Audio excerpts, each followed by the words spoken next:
Hi മക്കൾസ്. അപ്പോൾ നമ്മുടെ Christmas എക്സാമിൽ ഏറ്റവും ഇമ്പോർട്ടൻ്റ് ആയിട്ടുള്ള കുറച്ച് ചാപ്റ്ററിലെ കുറച്ച് ക്വസ്റ്റ്യൻസ്, അതായത് ക്വസ്റ്റ്യൻ വിത്ത് ആൻസറുകളാണ് നമ്മൾ ഇന്ന് ഡിസ്കസ് ചെയ്യാൻ പോകുന്നത്. നിങ്ങളോട് ഒരു ഒറ്റ കാര്യം കൂടി പറയാം, ഇതിൻ്റെ നോട്ട്സ് വേണമെന്നുണ്ടാവില്ല സാർ. ഇതിൻ്റെ മാത്രമല്ല, ഇനിയുള്ള ഓരോ വീഡിയോസിൻ്റെ നോട്ട്സ്, അതിനുവേണ്ടി നിങ്ങൾ ചെയ്യേണ്ടത് ഒറ്റ കാര്യമാണ്. നമ്മുടെ കമൻറ്റ് ബോക്സിൽ ഇപ്പം തന്നെ നിങ്ങളെ കമൻറ്റ് ബോക്സിൽ കയറി കഴിഞ്ഞാൽ നിങ്ങൾക്ക് ക്രിസ്മസ് എക്സാം സ്റ്റഡി ഗ്രൂപ്പ് എന്നുള്ള ഒരു ലിങ്ക് കാണാൻ പറ്റും. ആ ലിങ്കിൽ കയറിക്കോ. സാർ ഇതിന് പൈസ വേണം? 0 പൈസ, ഒരു പൈസയും വേണ്ട കേട്ടോ. ക്രിസ്മസ് എക്സാമിന് വേണ്ടി മാത്രം ഉണ്ടാക്കിയ ഒരു എക്സ്ക്ലൂസീവ് സ്റ്റഡി ഗ്രൂപ്പാണ്. ഓക്കെ ആണല്ലോ? എന്ന കാര്യത്തിലേക്ക് വരാം മക്കളെ. നമ്മൾ 7ാമത്തെ ചാപ്റ്റർ മുതലും തുടങ്ങാം. ഫെഡറലിസം 1ാമത്തെ ചാപ്റ്റർ മുതൽ ഉണ്ട് കേട്ടോ, പക്ഷേ 7ാമത്തെ ചാപ്റ്ററിൽ ഫെഡറലിസം എന്നുള്ളത് നോക്കാം. ഈ ചാപ്റ്ററിൽ എന്താണ് നമ്മൾ മെയിനായിട്ട് പഠിക്കേണ്ടതെന്ന് പറഞ്ഞാൽ 3 ലിസ്റ്റുകളുണ്ട്. അതായത് അധികാര വിഭജനം, ഡിവിഷൻ ഓഫ് പവേഴ്സ് ആണ്. 3 വെച്ചാൽ union list, state list, concurrent list. Union list, state list, concurrent list. ഇങ്ങനെ 3 ലിസ്റ്റുകൾ മനസ്സിലാക്കണം മക്കളെ. ഇങ്ങനെ 3 ലിസ്റ്റുകളുണ്ട്. അതിൽ ഏതൊക്കെ പെടുന്നു എന്നുള്ളത് നോക്കണം. അതായത് കുറേ എക്സാമ്പിളുകൾ തരുന്നിട്ട് 3 ടേബിൾ ആക്കിയിട്ട് ഇത് union list, state list, concurrent list എന്താണെന്ന് ഞാൻ ആദ്യം പറഞ്ഞില്ല. ബാക്കി നിങ്ങൾ എന്ത് ചെയ്താൽ മതി, നോട്ട് നോക്കുമ്പോൾ നിങ്ങൾ വായിച്ചാൽ മതിയില്ല.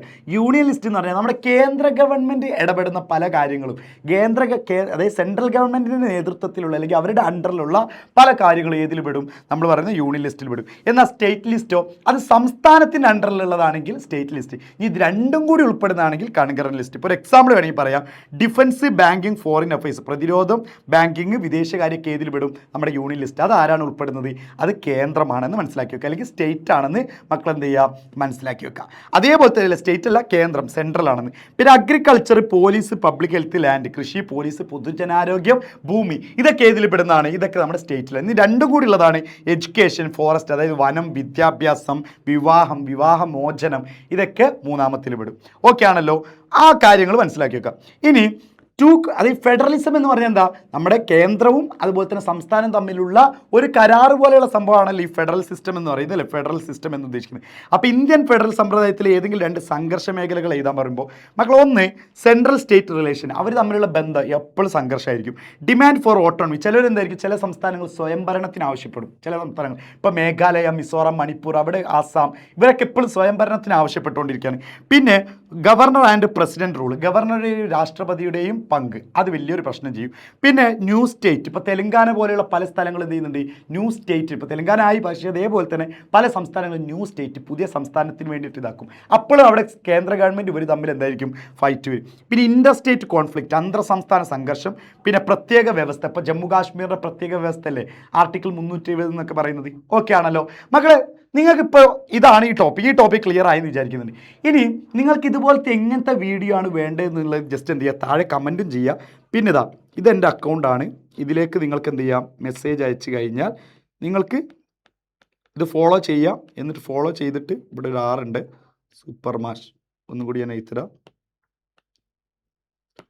ഈ 2 അക്കൗണ്ട് കേട്ടോ, 3 O ഉണ്ട്, അത് മറക്കണ്ട, അല്ലെങ്കിൽ സെർച്ച് ചെയ്താൽ കിട്ടൂല. സൂപ്പർ മാഷ്, ഈ 2 അക്കൗണ്ടും മക്കൾ എന്ത് ചെയ്യുക, ഫോളോ ചെയ്തിട്ട് ജസ്റ്റ് ഇനി നിങ്ങൾക്ക് എന്ത് വീഡിയോസാണ് വേണ്ടത്, നിങ്ങൾക്ക് ഏത് സബ്ജക്റ്റാണ് ബുദ്ധിമുട്ട്, അതിൻ്റെ ഏത് ചാപ്റ്റർ എന്നൊക്കെ പറഞ്ഞ് ഞാൻ അതിൻ്റേതായിട്ടുള്ള ടീച്ചേഴ്സിനോട് പറഞ്ഞോളാം. ഓക്കെ. പിന്നെ മറ്റൊരു അടുത്ത ക്വസ്റ്റ്യനാണ് നമ്മൾ പറയുന്നത്, ഇന്ത്യൻ ഭരണഘടന ശക്തമായ കേന്ദ്ര സർക്കാരുള്ള ഒരു ഫെഡറേഷൻ എന്ത് ചെയ്തിട്ടുണ്ട്? രൂപം നൽകിയിട്ടുണ്ട്. ആ പ്രസ്താവനയെ സാധൂകരിക്കുന്നത് മക്കൾ എപ്പോഴും എന്തായിരിക്കും? സംസ്ഥാനത്തിനേക്കാൾ ഏറ്റവും മേലെ ആരെന്നാണ്? കേന്ദ്രം തന്നെ എന്ന് മനസ്സിലാക്കി വെച്ചിട്ട് ഈ നോട്ട് എന്ത് ചെയ്താൽ മതി. ശരിക്കും സംസ്ഥാനത്തിൻ്റെ ഒരു പേര് മാറ്റാൻ പോലും ആർക്ക് കഴിവുണ്ട്, അല്ലെങ്കിൽ ആർക്ക് അധികാരമുണ്ട്? നമ്മുടെ കേന്ദ്രത്തിന് കഴിവുണ്ട് എന്നാണ് പറയുന്നത്. പുതിയ സംസ്ഥാനങ്ങളും അതിൻ്റെ അതിർത്തിയൊക്കെ ഉണ്ടാക്കാനും കേന്ദ്രത്തിന് അധികാരമുണ്ട് എന്ന് മനസ്സിലാക്കി വെക്കാം.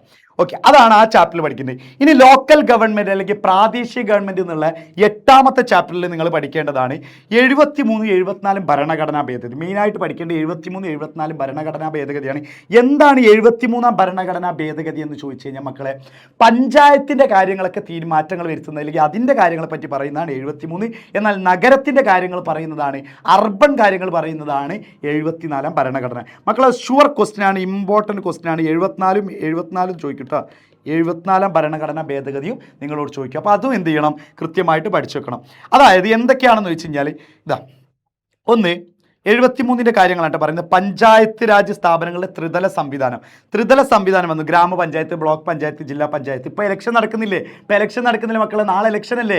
ആ ഇലക്ഷൻ്റെ കുറച്ച് കാര്യങ്ങളൊക്കെ പറയുമ്പോൾ നിങ്ങൾക്ക് മനസ്സിലാവും. ഗ്രാമപഞ്ചായത്ത്, ബ്ലോക്ക് പഞ്ചായത്ത്, ജില്ലാ പഞ്ചായത്തുകളില്ലേ, അതുണ്ട്. പിന്നെ ഇലക്ഷൻ കൃത്യമായിട്ട് എന്ത് ചെയ്യുന്നുണ്ട്? ഇലക്ഷൻ വരുന്നില്ല. വാർഡ് മെമ്പറിൽ കൃത്യമായിട്ട് 5 വർഷം കൂടുമ്പോൾ ഇലക്ഷൻ നടക്കുന്നില്ലേ? പിന്നെ റിസർവേഷൻ, നിങ്ങളുടെ നാട്ടിൽ ചിലപ്പോൾ ചില വാർഡിൽ എന്തായിരിക്കും, SC വിഭാഗങ്ങൾക്ക് മാത്രം, SC ST വിഭാഗങ്ങൾക്ക് മാത്രമായിരിക്കും. ചില വാർഡിൽ വനിതകൾ മാത്രമേ നിൽക്കാൻ പാടുള്ളൂ, അവിടെ പുരുഷന്മാർ നിൽക്കൂല.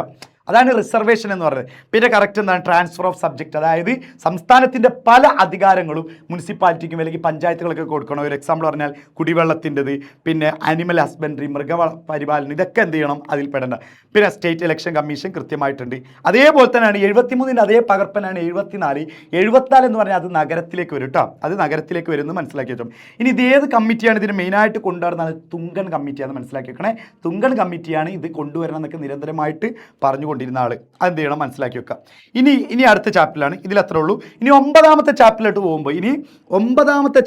പോകുമ്പോൾ constitution as A living document, ഭരണഘടന ഒരു സജീവ പ്രമാണം എന്ന നിലയിൽ പറയുമ്പോൾ ഇന്ത്യൻ ഭരണഘടന ഭേദഗതി ചെയ്യാവുന്ന നടപടിക്രമങ്ങൾ ഏതൊക്കെയാണെന്ന്. ഇന്ത്യൻ ഭരണഘടന ഭേദഗതി എന്ന് പറഞ്ഞാൽ എന്താ? ഭരണഘടനയിൽ എന്തെങ്കിലും മാറ്റങ്ങൾ വരുത്തുകയോ പുതിയത് എന്തെങ്കിലും ആഡ് ചെയ്യുകയോ നിലവിലുള്ളത് ഒഴിവാക്കുകയോ ചെയ്യുന്നതിന് എന്ത് ചെയ്യണം? അതിനാണ് ഭരണഘടനാ ഭേദഗതി എന്ന് പറഞ്ഞത്. അതിനാണ് ഭരണഘടനാ ഭേദഗതി അല്ലെങ്കിൽ കോൺസ്റ്റിറ്റ്യൂഷൻ അമെൻമെൻറ്റ് എന്ന് പറഞ്ഞത്. അതിനാണ് കോൺസ്റ്റിറ്റ്യൂഷൻ അമെൻമെൻറ്റ് എന്ന് പറയുന്നത് കേട്ടോ. അപ്പോൾ എപ്പോഴൊക്കെയാണ് മാറ്റങ്ങൾ വരുത്താൻ പറ്റില്ല? അതാണ് നമ്മൾ ഓരോ പ്രൊസീജിയറാണ് പറഞ്ഞത്. ഒന്ന് സിമ്പിൾ മെജോറിറ്റി ഓഫ് ദി പാർലമെൻറ്റിൻ്റെ കേവല ഭൂരിപക്ഷത്തോടുള്ള ഭരണഘടനാ ഭേദഗതി. പിന്നെ അതുപോലെ തന്നെ special majority of the parliament in both the house separately, പാർലമെൻറ്റിൻ്റെ പ്രത്യേക ഭൂരിപക്ഷത്തോടെയുള്ള ഭരണഘടനാ ഭേദഗതി. പിന്നെ അതുപോലെ തന്നെ നമ്മൾ നോക്കേണ്ടതാണ് special majority of the parliament and the ratification not less than half of the state legislature അല്ലേ, അത് നോക്കണം. ഇതാണ് ഭരണഘടനാ ഭേദഗതി ചെയ്യേണ്ട കാര്യങ്ങൾ. ഇനി 10ാമത്തെ ചാപ്റ്റർ, നമ്മൾ ഇന്ന് 4 ചാപ്റ്റർ ഡിസ്കസ് ചെയ്യുന്നുള്ളൂ കേട്ടോ. അതിൻ്റെ മുമ്പ് തന്നെ മക്കളോട് വേറൊരു കാര്യം കൂടി പറയാം, നമ്മുടെ ബൂസ്റ്റർ ബാച്ചിൻ്റെ കാര്യം. മക്കളെ, നമ്മൾ 2 മാസം കൊണ്ട് നിങ്ങൾക്ക് കിഡിലനായിട്ട് പഠിപ്പിക്കും. ക്രിസ്മസ് എക്സാം ഏകദേശം കയ്യിൽ നിന്ന് പോയി എന്ന് വിചാരിക്കുന്നവരുണ്ടാവും. പക്ഷേ നമുക്ക് വീണ്ടെടുക്കാൻ ചെയ്യാവുന്ന ഒരൊറ്റ കാര്യം നമ്മൾ തരുന്ന ബൂസ്റ്റർ ക്രാഷ് ബാച്ചാണ്. ഫൈനൽ ബാച്ചാണ് നമ്മുടെ.